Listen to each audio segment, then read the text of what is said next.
Yes दोस्तों, welcome back to the second class of personality development and character building, जिसे हम हिंदी में कहेंगे व्यक्तित्व विकास एवं चरित्र निर्माण।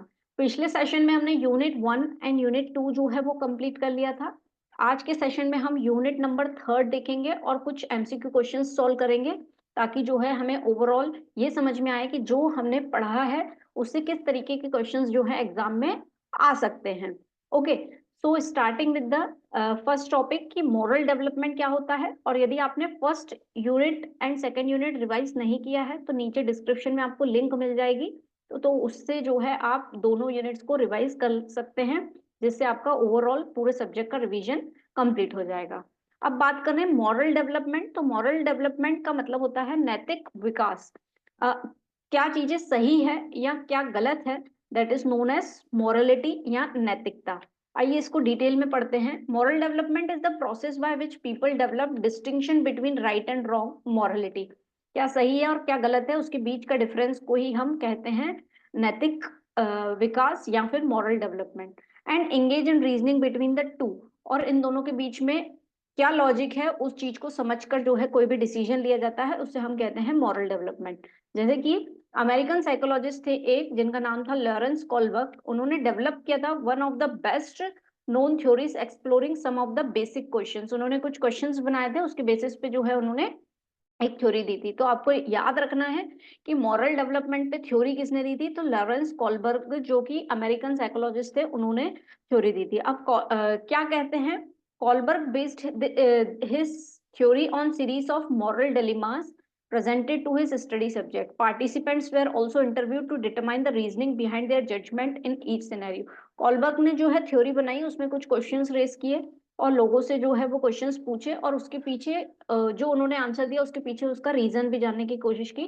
कुल मिला के कॉलबर्ग ने हमें जो है एमसीक्यू बेस के हिसाब से पढ़ना है, तो बहुत ज्यादा हम साइकोलॉजी पोर्शन में नहीं जाएंगे। लॉरेंस कॉलबर्ग ने जो है मॉरल डेवलपमेंट पे जो है एक स्टडी की थी, जिसमें उन्होंने लोगों से क्वेश्चंस पूछे थे मॉरल जजमेंट के ऊपर। ठीक है, मॉरल डेवलपमेंट को यदि थोड़ा और हम समझने की एक्यूरेट कोशिश करें, तो सपोज यदि हम उसका एग्जांपल लें कि आप कोई मेडिकल स्टोर पे गए हैं और आपके पास पैसे नहीं है, है ना। तो जो है आप इनिशिएट कर रहे हैं, जो मेडिकल स्टोर का शॉपकीपर है, कि आप मुझे दवाई दे दो, बहुत जरूरी है, जो भी आपके रिलेटिव के लिए आपको चाहिए उसके लिए। बट शॉपकीपर जो है वो आपको दवाई नहीं दे रहा है। अब यहाँ पे वैसे कायदा क्या बोलता है, जब हम इसको देखते हैं एक्सचेंज, आप पैसे देते हैं और बदले में कोई चीज लेते हैं। अब क्या दुकानदार यहाँ पे मोरली वो चीज सही कर रहा है कि गलत कर रहा है, इस तरीके के क्वेश्चंस डाले थे लॉरेंस कॉलबर्ग ने, और उसके पीछे रीजन डाले थे, है ना। एक ये हो गया प्रश्न। दूसरा ये है कि जो पर्सन है वो उस ड्रग को वहां से अगर चोरी कर लेता है, तो वैसे तो हम कहते हैं कि चोरी करना गलत बात है, लेकिन वो यदि इस कंडीशन में चोरी करता है तो क्या वो सही है या गलत है। तो इस तरीके के मॉरल डेवलपमेंट के बेस पे जो है लॉरेंस कॉलबर्ग ने डीप स्टडी की हुई है। ठीक है, आइए इन्होंने किस तरीके से समझाया था, इनकी कुछ प्रोसेस थी, जिसे उन्होंने लेवल ऑफ मॉरल डेवलपमेंट दिया था, जिसमें एज ग्रुप रखा था लोगों के लिए, stages included in this level की किस किस स्टेज से वो क्रॉस होते हैं। तो पहले तो क्वेश्चन बन सकता है कि कितने लेवल्स दिए गए हैं उनकी थ्योरी में।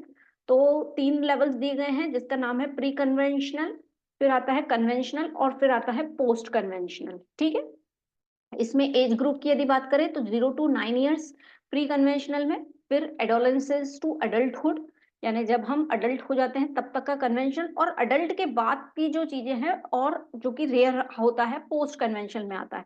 अब इन स्टेजेस में हम क्या सीखते हैं वो उन्होंने बताया है मॉरली। तो यहाँ पे हम ओबीडियंस एंड पनिशमेंट हम देखते हैं, यदि हमने चीजें नहीं की तो हमें पनिशमेंट मिलेगा। तो हम अपने बड़ों को, एल्डर्स को ओबीडियंस करते हैं, यानी उनको फॉलो करते हैं, जो वो चीज बोलते हैं हम उसको मानते हैं। तो दिस इज स्टेज 1। फिर उसी में स्टेज सेकंड है प्री कन्वेंशनल में, इंडिविजुअलिज्म एंड एक्सचेंज। हम ये देखते हैं कि यदि हमें कोई कुछ देता है तो बदले में हम उसको थैंक यू बोलते हैं at that age, in the 9 years. तो ये होती है स्टेप फर्स्ट एंड सेकंड, है ना। बहुत डिटेल में नहीं पढ़ना है आपको, ऊपरी ऊपरी तौर पे पढ़ना है, ताकि आपको उस चीज का नॉलेज हो कि कॉलबर्ग ने क्या क्या चीजें बताई थी। ठीक है, फिर stage third developing good interpersonal relationship stage होती है, जहां पे आप अच्छे रिलेशनशिप बनाते हैं। सोशल मेंटेनिंग सोशल ऑर्डर यानी सोसाइटी की चीजों का ध्यान रखते हैं कि किसी से बदतमीज नहीं करना है, पब्लिक प्लेस पे जो है रूल्स एंड रेगुलेशंस फॉलो करना है, इस तरीके से। फिर स्टेज 5th एंड 6th जो है पोस्ट कन्वेंशनल में आती है, जिसमें social contract and individual rights, and stage 6th जो है यूनिवर्सल प्रिंसिपल्स जो है अप्लाई होते हैं, that is the moral development theory by Kohlberg के द्वारा दी गई है। अब इसी को ही जो है कॉलबर्ट की थ्योरी को एक्सटेंड करके जो है एक साइकोलॉजिस्ट हैं जिन्हें हम कहते हैं पेगट थ्योरी ऑफ मॉरल डेवलपमेंट, उन्होंने इन्हीं की थ्योरी को जो है एक्सटेंड किया है। तो आइए इसको देखते हैं। Kohlberg theory is an expansion of Piaget theory of moral development. Piaget describe the 3 stages process of moral development. जैसे इन्होंने भी pre conventional, conventional and post conventional, लेकिन स्टेजेस 6 बताइए। अब इन्होंने 3 स्टेजेस प्रोसेस बताई है मॉरल डेवलपमेंट की। Stage first, the child is more concern with development and mastering their social skills with no general concern about morality.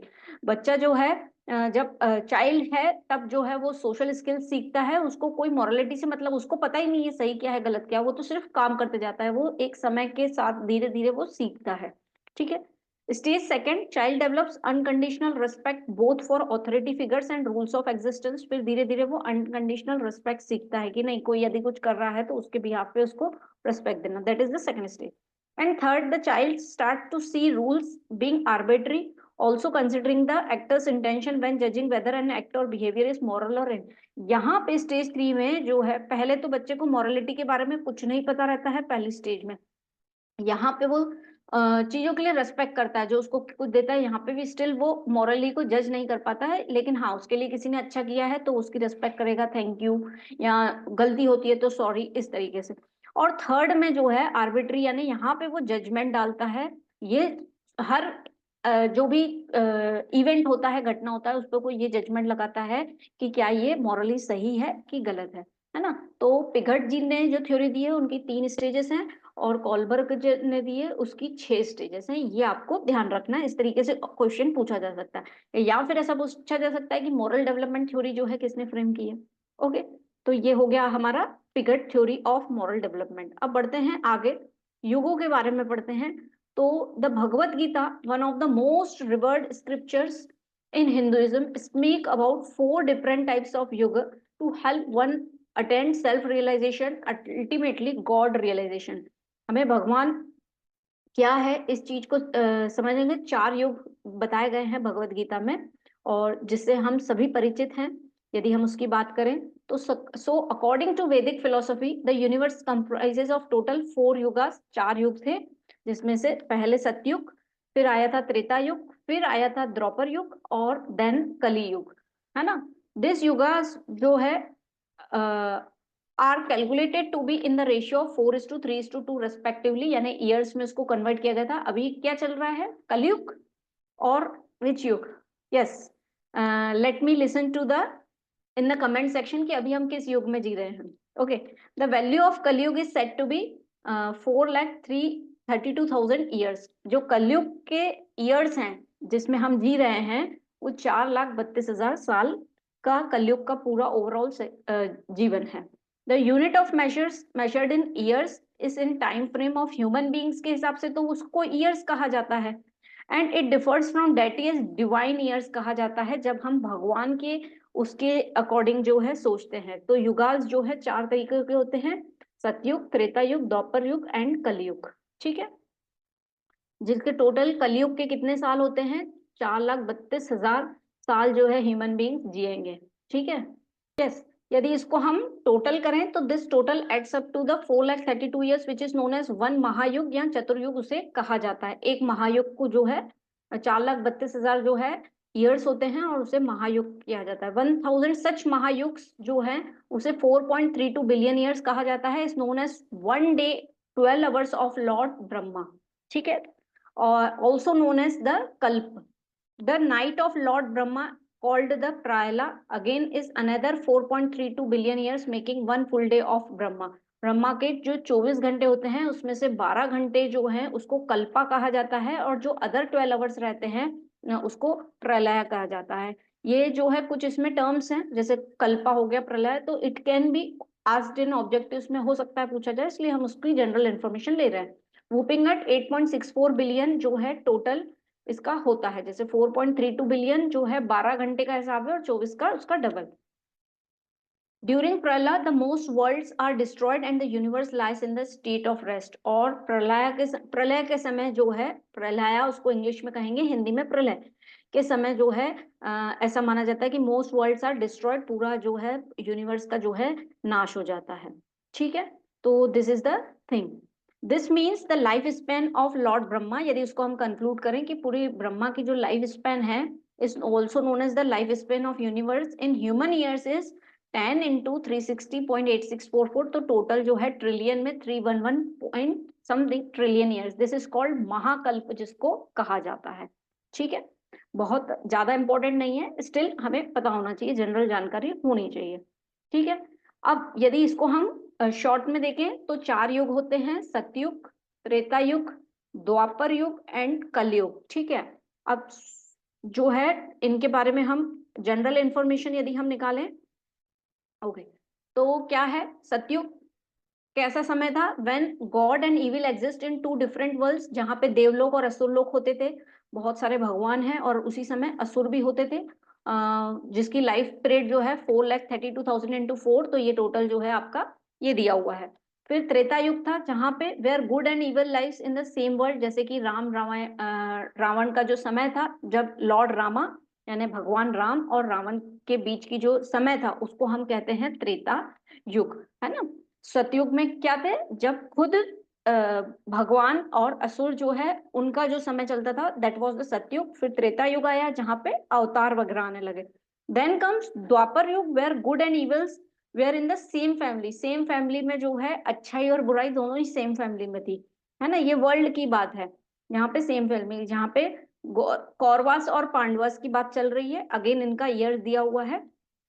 फिर Kalyug where good and evils exist in same person, अब अच्छाई और बुराई जो है हर इंसान में है, जैसे कि हम इंसान जो अभी कलयुग में जी रहे हैं और उनका एक पूरा 4,32,000 ईयर्स जो है वो जिएंगे, है ना, पूरे ह्यूमंस की जो लाइफ है।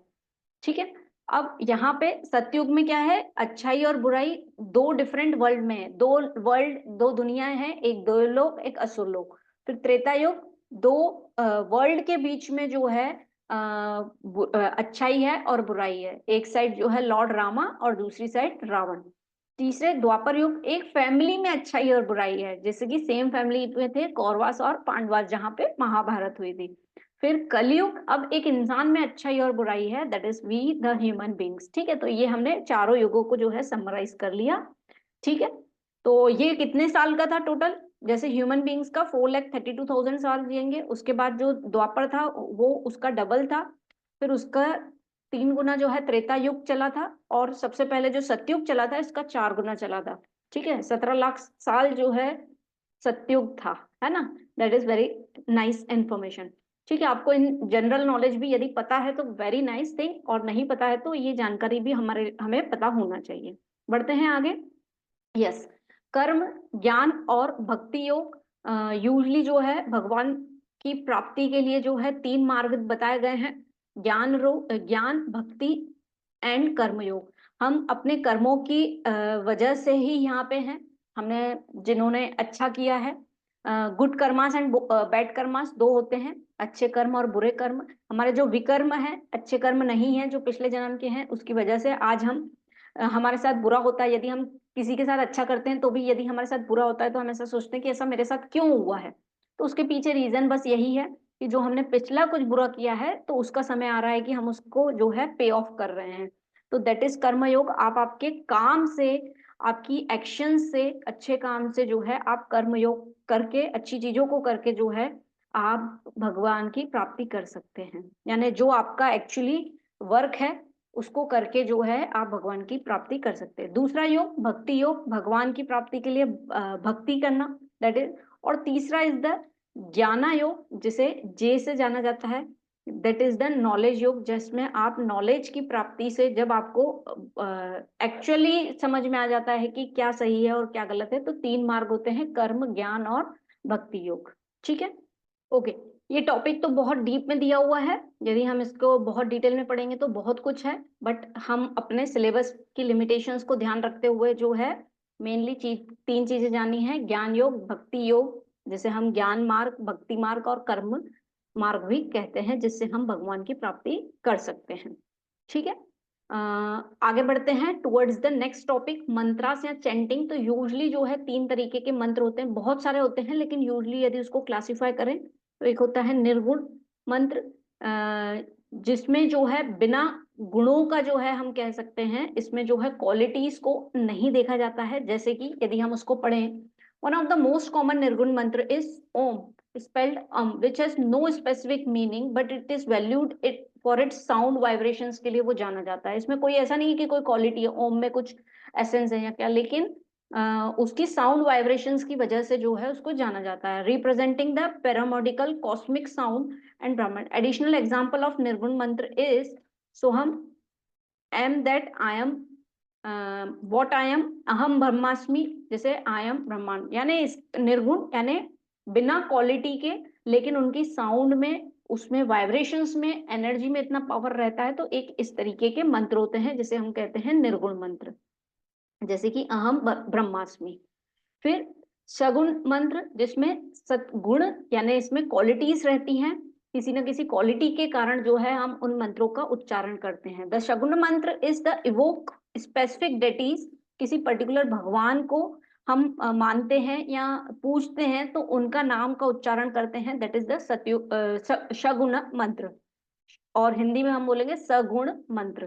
ठीक है, एस्पेक्ट ऑफ गॉड और Brahman are thought of some to manifest both divine power and actual form of deity, है ना, या तो कोई डिवाइन पावर को याद करेंगे या भगवान को याद करेंगे। जैसे कि example, Om Namo Narayan which means salutation to Lord Narayan को जब हम याद करते हैं तो हम ओम नमो नारायण का उच्चारण करते हैं, जो कि विष्णु जी के अवतार थे। ठीक है, किसी भगवान को या किसी डिवाइन एनर्जी को यानी किसी अवतार को हम याद कर रहे हैं तो दैट इज सगुण मंत्र।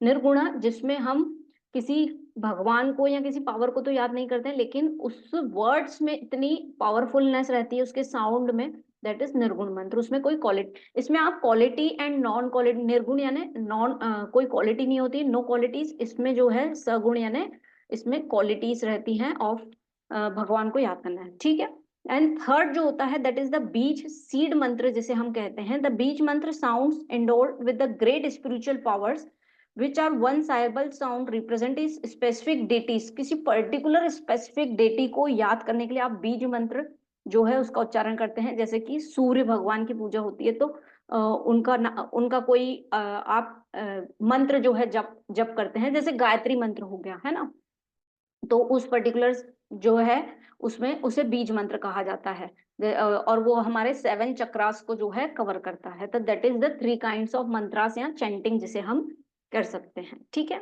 यानी ओवरऑल जो हम मंत्र जाप करते हैं वो इन तीनों में डिवाइडेड है। ठीक है, ओके, जैसे कि एग्जाम्पल दिया हुआ है इसमें गायत्री मंत्र। ओके, अब बढ़े हम आगे। तो यस, आपसे हो सकता है कुछ क्वेश्चंस ऐसे आ जाएं कि पर्टिकुलर किसी ऋषि या कोई लेजेंड्स उनके बारे में जो गुरु हैं पहले समय के उनसे पूछें। अब टॉपिक्स बहुत वास्ट हैं, कितने ऋषिज के बारे में आप पढ़ सकते हैं, जितना नॉलेज आपके पास है वो आपको हेल्प करेगा एग्जाम में एमसीक्यू सॉल्व करने में। बट कुछ टॉपिक्स हमने कवर किए हैं जिनको अभी हम देख लेते हैं। तो सबसे पहला जो है Agastya. Agastya was revered as the Indian sage of Hinduism. In Indian tradition, he is a noted recluse and influential scholar in diverse language of the Indian subcontinent. ठीक है, अगस्त्य जो हैं एक प्रतिष्ठित भारतीय ऋषि थे। भारतीय परंपरा में वह एक विख्यात वैरागी और भारतीय उपमहाद्वीप के विभिन्न भाषाओं में प्रभावशाली विद्वान हैं। वह और उनकी पत्नी जो है उनका नाम जो है लोपामुद्रा, जो है संस्कृत पाठ, ऋग्वेद एवं अन्य वैदिक साहित्यों में भजनों को प्रसिद्ध लेखक हैं, यानी दे वर द पोएट्स, हम ऐसा कह सकते हैं उस समय के समय। अगस्त्य को सिद्ध चिकित्सा का जनक माना जाता है। दिस इज इंपॉर्टेंट, ये आपको पता होना चाहिए। पहले तो अगस्त्य जी की वाइफ का नाम Lopamudra, celebrated the authors of Sanskrit, Rigveda और वैदिक लिटरेचर के जो है इन्हें पोएट माना जाता था। फिर Agastya is considered to be the father of Siddha medicine का जो है उन्हें जनक माना जाता था। ठीक है, आगे देखें, अगस्त्य का उल्लेख प्रमुख रामायण और महाभारत सहित कई इतिहास और पुराणों से मिलता है। वह वैदिक ग्रंथों के साथ सबसे प्रतिष्ठित ऋषियों या सप्तऋषियों में से एक है। ठीक है, तो इनका जो है उल्लेख जो है यहाँ पे रामायण एंड महाभारत में भी देखा गया है, और ये ही is one of the 7 most revered rishis में से एक ऋषि हैं। ठीक है, तो ये अगस्त्य जी हैं। नेक्स्ट यदि हम बात करें स्वामी विवेकानंद से रिलेटेड जो है क्वेश्चंस पूछे जा सकते हैं, तो Swami Vivekanand ji original name was Narendranath, हो सकता है यही क्वेश्चन पूछ लिया जाए। He was born on 12 January 1863 at Kolkata. Swami ji जयंती that is the birth anniversary celebrated as the International Youth Day के नाम से जो है 12 जनवरी को मनाया जाता है। तो डे जो है इंपॉर्टेंट है again. Right from the childhood, two aspects of his behavior could be clearly noticed. His guru name is Ramakrishna Paramhansa, जो है इनके गुरु का नाम था। तो स्वामी विवेकानंद जी हैं, इनकी date of birth 12 January 1863 Kolkata में जो है इनका बर्थ हुआ था। इंटरनेशनल यूथ डे के नाम से जो है सेलिब्रेट किया जाता है वह दिन। और जो है उनके गुरु का नाम जो था रामकृष्ण परमहंस, जो है इनके गुरु का नाम था। और भी डिटेल यदि आप जान सकते हो, आप के पास पर्याप्त समय हो, तो डेफिनेटली आप ये चीजें डिटेल में पढ़ के जा सकते हैं। ठीक है, बढ़े towards the next. Gautam Buddha के बारे में यदि हम जाने, तो Gautam Buddha was also known as Siddhartha Gautam या lord Buddha is regarded as the founder of Buddhism. His followers are referred to as Buddhist. Gautam Buddha, जिन्हें सिद्धार्थ गौतम या लॉर्ड बुद्धा के नाम से जाना जाता है, और वो जो है बुद्धिज्म कम्युनिटी के जो है फाउंडर हैं। Gautam Buddha is also commonly refer to as Buddha माना जाता है, विच मीन्स, बुद्धा का मतलब क्या होता है वो बता रहे हैं, which means enlightened one who has attend freedom from the state of suffering and ignorance, having attend the state of निर्वाण। ठीक है, यदि हम हिंदी में इसको देखें, गौतम बुद्ध, सेम इंग्लिश का ही हिंदी दिया हुआ है for the Hindi medium students, जिन्हें सिद्धार्थ गौतम और भगवान बुद्ध के नाम से जाना जाता है, को बुद्ध धर्म के संस्थापक माना जाता है। उनके अनुयायियों को बौद्ध कहा जाता है। गौतम बुद्ध को आमतौर पर बुद्ध के रूप में भी जाना जाता है, जिसका अर्थ होता है एक प्रबुद्ध व्यक्ति जिसने पीड़ा और अज्ञानता की स्थिति से मुक्ति पा ली है और निवारण की स्थिति प्राप्त कर ली है। तो दैट इज गौतम बुद्ध। हो सकता है यहाँ पे क्वेश्चन जो है आपसे जैनिज्म के बारे में भी कुछ पूछा जाए।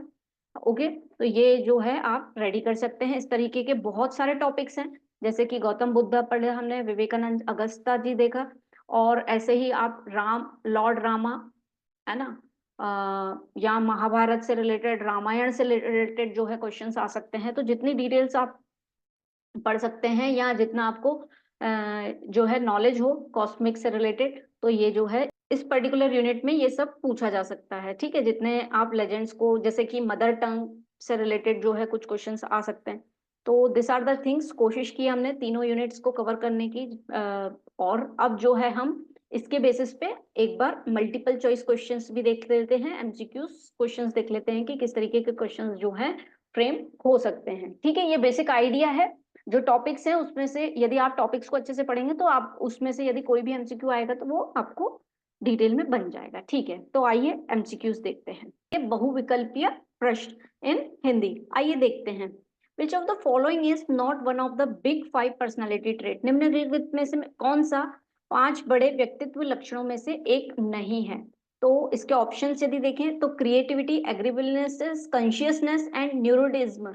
तो हमने देखा था 5 बिग पर्सनालिटी ट्रेट, जब पर्सनालिटी थ्योरी पढ़ी थी, तो उसका मतलब क्या होता है, OCEAN के नाम से हमने याद किया था, है ना।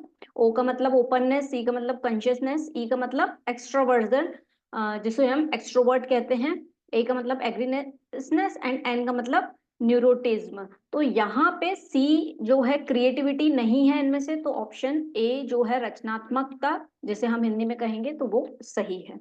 Next question, Which of the following is acronym can be used to remember the big 5 personality traits? वही क्वेश्चन जो अभी हमने देखा कि इसमें से कौन सा एक्रोनियम यानी शॉर्ट फॉर्म यूज किया जाता है 5 बिग पर्सनालिटी ट्रेट्स के लिए। तो एकॉन की ओशियन, तो ये अभी ये देखा कि ओशियन कहा जाता है उसको, और उसके फुल फॉर्म को भी हमने डिस्कस कर लिया। हो सकता है कुछ अब आपसे, जैसे 5 बिग पर्सनालिटी है, आपको ओशियन वर्ड यदि पूरा याद है, तो इससे रिलेटेड जो क्वेश्चन आ जाए कि सी का मतलब क्या होता है, ई का मतलब क्या होता है, इस तरीके से जो भी पूछे आपको इजिली जो है वो बन जाएगा। ठीक है, अब जो है नेक्स्ट क्वेश्चन देखते हैं। Which of the following values are developed through the practice of yoga. Yoga से जो है कौन सी वैल्यूज जो है हम डेवलप कर सकते हैं? स्पिरिचुअल, मॉरल, सोशल की ऑल ऑफ द अबव? आध्यात्मिक, नैतिक, सामाजिक की उपरोक्त सभी। तो योगा से जो है हमारा ओवरऑल डेवलपमेंट होता है, तो हम स्पिरिचुअल भी सीखते हैं, मोरली एंड सोशली सभी चीजें। तो all of the above, answer number D, उपरोक्त सभी जो है सही उत्तर है। ठीक है, next, what are considered the first 5 limbs of yoga. पहले 5 लिम्स ऑफ योगा जो हमने पढ़े हैं, यमा एंड क्लेanलीनेस, धरना, ध्याना, है ना, समाधि तक के जो हमने लिम्स पढ़े हैं, तो उसमें से फर्स्ट 5 लिम्स को क्या कंसिडर किया जाता है? इनिशियल, प्राणायाम, एक्सटर्नल, इंटरनल। आरंभिक, प्राणायाम, बाहरी की आंतरिक, तो उसे जो है हम एक्सटर्नल कहते हैं। ठीक है, okay, so option C is the correct answer, जिसे हम हिंदी में बाहरी कहेंगे। Then next, personality comes from the Latin word persona, meaning privacy, person, mask और attitude.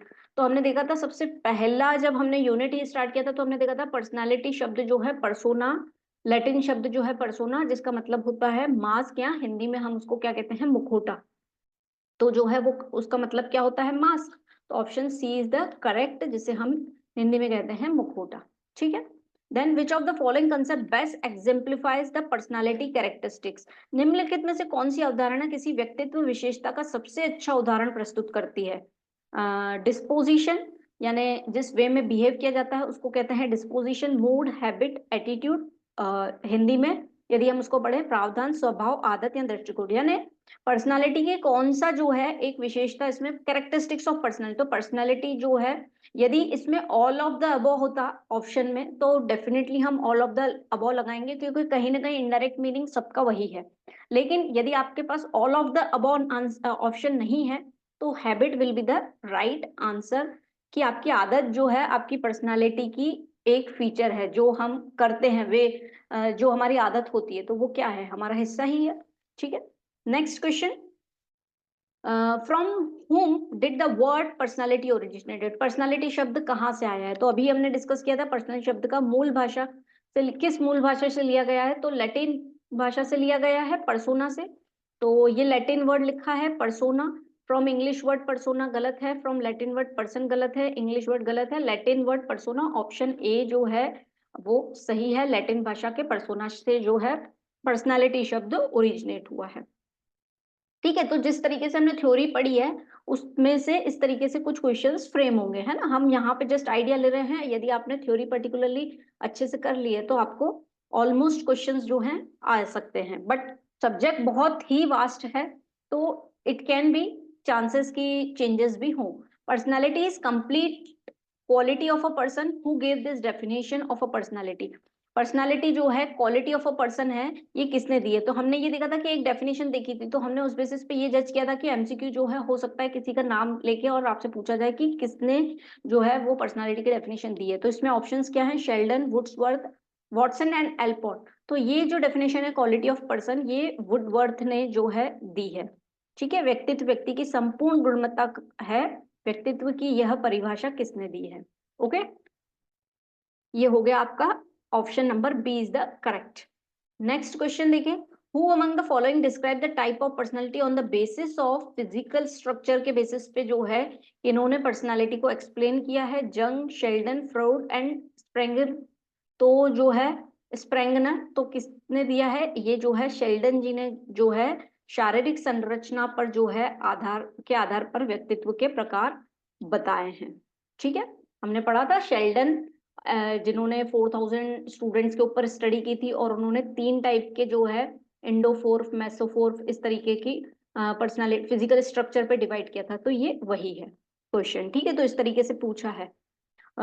Who among the following is following divided personality into introvert and extrovert type में जो है divided है, किसने बोला था? तो टर्मन, शेल्डन, क्रेचमर की कार्ल जंग। किसने बताया था इंट्रोवर्ट एंड एक्सट्रोवर्ट? हमने पढ़ा था, कार्ल जंग ने जो है ये थ्योरी दी थी। तो option D is the correct answer. और दोस्तों ये वाला क्वेश्चन जो है ना आपका एक यूनिवर्सिटी का पेपर हुआ है अभी, तो उसमें ये पेपर ये क्वेश्चन जो है आया है, जीवाजी यूनिवर्सिटी का जो है ये क्वेश्चन है, ठीक है, उसमें ये क्वेश्चन जो है पूछे गए हैं, ये दोनों क्वेश्चंस जो अभी हमने डिस्कस किए। अब नेक्स्ट क्वेश्चन देखें हम, What type of personality is found in philosopher, scientist and mathematician? Introvert, equivocal, extrovert and all of the above. अंतर्मुखी, दुर्भयमुखी, बहुमुखी, उपरोक्त सभी। तो जो है यूजली ऐसा फाउंड किया गया है कि जो स्पेशल ट्रेड्स या क्वालिटीज से पर्सन होते हैं दे आर इंट्रोवर्ट। जैसे कि हम अल्बर्ट आइंस्टाइन की बात करें तो वो इंट्रोवर्ट थे। इसका प्रॉपर आंसर तो मुझे नहीं मिल पाया है, अकॉर्डिंग टू मी इंट्रोवर्ट होगा। यदि आपको एग्जैक्ट आंसर पता हो तो डेफिनेटली आप कमेंट सेक्शन में जो है इसका करेक्ट आंसर बताएं, but according to me introvert जो है वो सही आंसर होगा। ठीक है, द ओल्डेस्ट पुराना इज डैश पुराण। कौन सा पुराण जो है इसमें से सबसे प्राचीन है? तो मत्स्य, कूर्मा, मार्कंडेय एंड भगवता। तो जो है ऑप्शन ए मत्स्य जो है वो सबसे पुराना पुराण जो है कहलाता है। ठीक है, then next question, dash is the extra function of human being compare to animals. Animals और ह्यूमन बीइंग्स का कंपैरिजन करें तो ह्यूमंस में एक्स्ट्रा कौन सा फंक्शन है? ईटिंग, दोनों खाते हैं, ह्यूमन बीइंग भी हो चाहे एनिमल्स हो, स्लीपिंग, डिफेंडिंग, दोनों अपना बचाव करते हैं। रिलीजन जो है एक एक्स्ट्रा फीचर है जो ह्यूमन बीइंग फॉलो करता है, और जो है धर्म जो है जानवर नहीं फॉलो करते हैं, उनका ये फंक्शन नहीं होता है। तो option D is the correct answer. ठीक है, फिर मटेरियलिज्म मैन आर कॉल्ड, जो भौतिकवादी पुरुष हैं उनको डैश कहा जाता है? ज्ञानी, योगी, डिवोटीज की कर्मीज। तो उन्हें जो मटेरियलिस्टिक चीजों में उलझा हुआ रहता है इंसान उसको क्या कहते हैं हम? कर्म योगी, सॉरी कर्म योगी डाल देंगे तो वो फिर ऑप्शन बी बन जाएगा। They are the karma person, कर्मी उनको कहा जाता है, वो काम बिलीव करते हैं।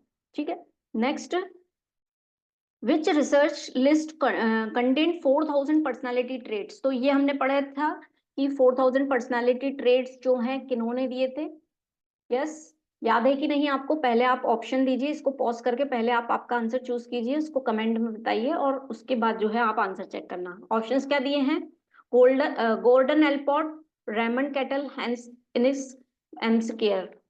तो जो है इसका आंसर जो है गोल्डन एल्पॉट, जिन्होंने हमने देखा था कि जो है इन्होंने 18,000 जो है वहां से जो है उन्होंने क्या किया था, 4000 ट्रेड्स किए थे और उसको कम करते करते जो है वो 16 तक आए थे। तो गोल्डन एल्पॉट जो है वो सही आंसर है। ठीक है, next, which personality trait is focused on imagination and insight. कौन सी पर्सनालिटी ट्रेट जो है इमेजिनेशन एंड इंसाइट पे फोकस करती है? Extroversion, agreeableness, openness, neuroticism. तो दोस्तों ये अगेन ओशियन जो हमने पढ़ा था ओपननेस से लेकर न्यूरोटिज्म से, उसमें ये पूछा जा रहा है कि इमेजिनेशन और इंसाइट पे जो है कौन सा ट्रेट फॉलो होता है। तो हमने देखा था ओम का मतलब होता है ओपननेस, और इसमें जो है हमेशा नई चीजों के लिए हम इमेजिनेशन करते हैं कि जो नया आ रहा है हम करेंगे या क्या। तो option C is the correct answer, openness जो है इसका सही आंसर है। ठीक है, then which of the two personality structure uses defense mechanism to handle mental conflict. को हैंडल करने के लिए कौन से स्ट्रक्चर यूज किए जाते हैं? Id and super ego, ego and id, ego and super subconscious, ये तो गलत है, ईगो एंड सुपर ईगो। तो इसका आंसर जो है इड एंड सुपर ईगो जो है इट कैन बी, कंफर्म नहीं है बट ऑप्शन ए जो है सही है। यदि आपको एग्जैक्ट पता है then let me know in the comment section. अब इसके बाद नेक्स्ट क्वेश्चन देखें, the developing personality of a child is influenced by what. जो एक बच्चे की पर्सनालिटी होती है जब डेवलप होती है तो वो किन चीजों से इन्फ्लुएंस होती है, यानी किन चीजों से बनती है। तो यदि हम बात करें ऑप्शंस की तो क्या दिया हुआ है? पहला option through glands in a personal body, यानी जो हमारे अंदर फिजिकल स्ट्रक्चर है सिर्फ उसी से ही जो है उनकी पर्सनालिटी बनती है, कि through experience gained in school, या जो बच्चे ने स्कूल में सीखा है उससे, की फैमिली से। तो तीनों चीजों से जो है पर्सनालिटी मिलकर बनती है। तो option D through glands, experience gained in family and school. तो ऑप्शन डी जो है वो सही है। यस दोस्तों, तो यहाँ पे जो है हमारा रिवीजन कंप्लीट होता है personality development and character building का, जिसमें हमने तीनों यूनिट्स के मैक्सिमम टॉपिक्स को कवर करने की कोशिश की है और हमने कुछ क्वेश्चंस का आइडिया भी लिया है कि किस तरीके के क्वेश्चंस जो हैं एग्जामिनेशन में पूछे जा सकते हैं। Okay, with this thank you and all the best for your exams.